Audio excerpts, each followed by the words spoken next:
10th வந்து 495 வாங்கியிருந்தேன், district 3rd. இந்தமாரி நான் நினச்சி கூட எக்ஸ்பெக்ட் பண்ணல, இவ்வளோ வந்து நம்ம விஜய் சார் நேரில் பார்க்க போகிறோம் அப்படிங்கிறத நான் எக்ஸ்பெக்ட் பண்ணல. ரீசெண்டாக அவர் திருப்பி ஒரு அவார்ட் ஷோ நடந்தது இல்லை, இப்போ நடந்தது. அதில் வந்து அவர் வந்து நிறைய மோட்டிவேஷனலாக பேசியிருந்தார். அதெல்லாம் எனக்கு ரொம்ப இன்ஸ்பைரிங்காக இருந்தது. நம்ம விஜய் சார் மாரி எல்லாரும் அரசியலுக்கு வந்தால் அவங்களுக்கு எல்லாமே தெரியும், நம்ம தமிழ்நாட்டில் என்னென்ன நடக்குது அப்படின்னு. நம்ம தமிழ்நாடு சுச்சுவேஷன் ஏற்ற மாரி அவங்க வந்து ஸ்டெப்ஸ் எடுக்கணும் அப்படின்னு நான் இது பண்ணுறேன். நைட்டெல்லாம் விஜய் சாரை எப்போ பார்க்க போகிறோம், நேரில் பார்க்க போகிறோம் அப்படி காலிலேருந்தே கூட ஒரு எக்ஸைட்மெண்ட்டாக தான் இருந்தது. அவரை நேரில் பார்த்து அவர் சும்மா பார்க்கறது இல்லாமல் அவர் நமக்கு அவார்டு வந்து ஒரு பொன்னாடை போத்தி வந்து நம்மளை வந்து இது ஒரு ரெஸ்பெக்ட் மாரி நம்மளை பண்ணுறாருன்னா கண்டிப்பாக அது வந்து ஒரு பெரிய விஷயம்தான். நீங்கள் வந்து அவருடைய படங்கள்லாம் பார்த்துருக்கீங்களா? இன்னைக்கு நேரில் பார்க்க போறீங்களா? நீங்கள் எவ்வளோ சந்தோஷமா இருக்கீங்க? ஒரு படத்தில் அவர் நடித்ததில் சர்க்கார் ரொம்ப பிடிக்கும் சார். ஒரு 10 தடவை பார்த்துருப்பேன். ரொம்ப பிடிச்ச படம் அது எனக்கு. அவர் படத்தில் பார்க்குறவங்கள என் புள்ள மூலியமாக நான் நேரில் பார்க்கும்போது ரொம்ப சந்தோஷமா இருக்கும். போன அந்த விழா நடந்துச்சு இல்லையா? அந்த விழாவில் நிறைய மாணவர்கள் வந்து பரிசு பெற்றுட்டு போனாங்க.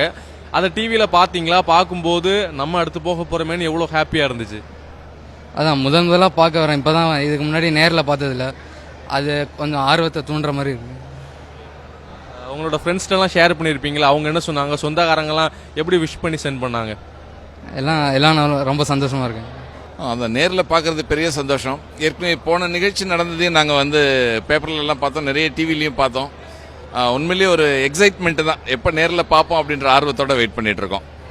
போன நிகழ்ச்சியில் விஜய் சார் சில கருத்துக்கள்லாம் சொன்னார். ஒரு 10 நிமிஷம் உரையாடல் கொடுத்தார் இல்லையா? அதை கவனிச்சிங்களா? தீய செயல்கள்லாம் ஈடுபடக்கூடாது, நல்லதுலேயே எப்போவும் அதை ஃபாலோ பண்ணிப்போம். என் பேர் வந்து பிரியங்கா தேவி. நான் வந்து பாண்டிச்சேரியிலேருந்து வரேன். நான் வந்து 587 எடுத்திருக்கேன். 12th ஸ்டாண்டர்ட் முடிச்சிருக்கேன். காமர்ஸில் சென்டம் வாங்கியிருக்கேன். அப்புறம் தமிழில் 99 வாங்கியிருக்கேன். அவ்வளோதான். அன்னைக்கு விஜய் சார் 28th அன்றைக்கி அவர் பேசுனது ரொம்பவே நல்லாவே இருந்துச்சு. நான் நிறைய இந்த சொசைட்டிக்கு தேவையானது கரெக்டாக சொல்லியிருக்காரு. அதில் இந்த ட்ரக்ஸ் யூஸ் பண்ணக்கூடாது ரொம்ப முக்கியமானது. அவர் சொன்னது ரொம்ப இதுவாகவே இருக்குது. அந்த நிகழ்ச்சியை பார்த்தீங்க இல்லையா? பார்க்கும்போது உங்களுக்கு எவ்வளோ எக்ஸைட்டடாக இருந்துச்சு? நீங்கள் இந்த நாளுக்காக எவ்வளோ காத்துக்கிட்டு இருந்தீங்க?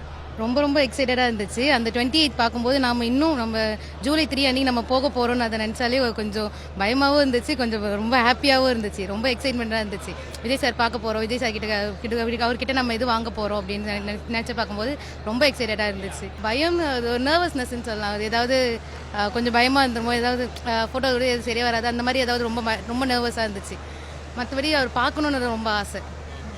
அவர் வந்து வந்த ஸ்டூடெண்ட்ஸ்க்கெல்லாம் பொன்னாடெல்லாம் போத்தி விட்டாரு. நிறைய ஸ்டூடெண்ட்ஸ் அவர் கூட போஸ் எல்லாம் வச்சாங்கல்ல, இந்த ஹார்ட் போஸ் வச்சாங்க, இந்த போஸ் எல்லாம். அதில் ஏதாச்சும் நீங்கள் பிளான் பண்ணியிருக்கீங்களா? இல்லைன்னா மைக் வாங்கி பேசுகிற ஐடியாவில் இருக்கீங்களா? மைக் வாங்கி பேசுகிற அளவுக்கு அந்தளவுக்கு தைரியமாக இல்லை எனக்கு. அந்த மாதிரி போஸ்ட்லாம் எதுவும் வேணாம். சாதா எப்பயும் போல் நார்மலாக அவர் கூட ஒரு ஃபோட்டோ, அது மட்டும் போதும். அவரை பார்க்கணுன்னு ஒரு ஆசை, அவ்வளோதான். அவர் பார்த்து அவர் ஷோல்டரில் கை போட்டு ஒரே ஒரு போஸ்ட் மட்டும், அது மட்டும் போதும். செய்திகளை உடனுக்குடனும் துல்லியமாகவும் தெரிந்து கொள்ள சப்ஸ்கிரைப் பண்ணுங்க.